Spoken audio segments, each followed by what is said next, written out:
Election commission সাংবিধানিক body, তার নিযুক্ত প্রত্যেকটি আধিকারিককে নিরাপত্তা দেওয়ার দায়িত্ব ইলেকশন কমিশন।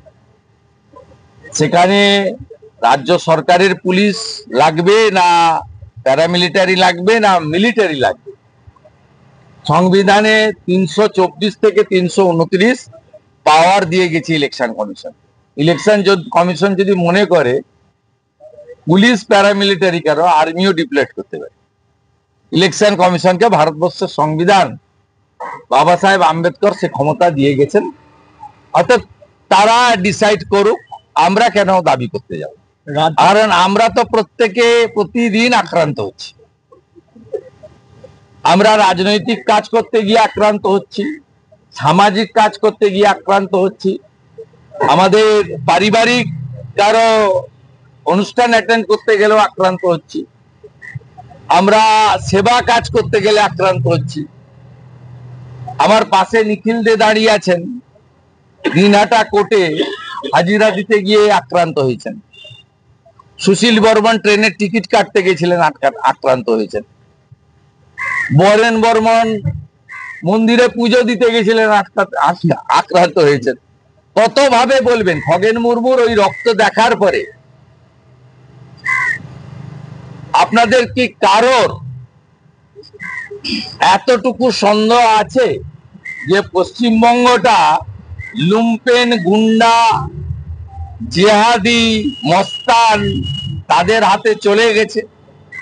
72 ঘন্টা হতে যায়, এফআইআর নেম লোকেরা একটাও অ্যারেস্ট হয়নি। এর থেকে লজ্জার কি আছে?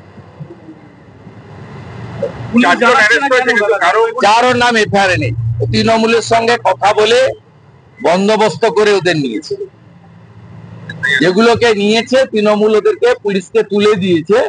কারণ পুলিশ জানে একদিকে এসটি কমিশন, একদিকে স্পিকারের চাপ, অন্যদিকে কলকাতা হাইকোর্টে আজকে ভ্যাকেশন বেঞ্চে মহামান্য জাস্টিস ওম নারায়ণ রায়ের বেঞ্চে মুভ করা হচ্ছে और एनआईए और any central agency investigation through court monitoring. বলছি কোর্ট মামলা করার অনুমতি দিল হাইকোর্ট আজকে এই খগেন মুর্মুর সহ যে হামলার ঘটনা এবং এনআইএ তদন্তের আবেদনে জনস্বার্থ মামলা, কোর্ট মামলা অনুমতি দিল।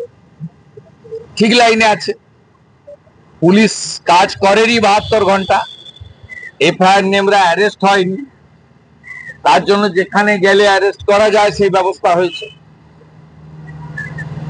এবং ছাড়াছাড়ির কোনো সিন নেই। আইডি পথে বিচার বিভাগের মাধ্যমেই আমরা যা করার করব।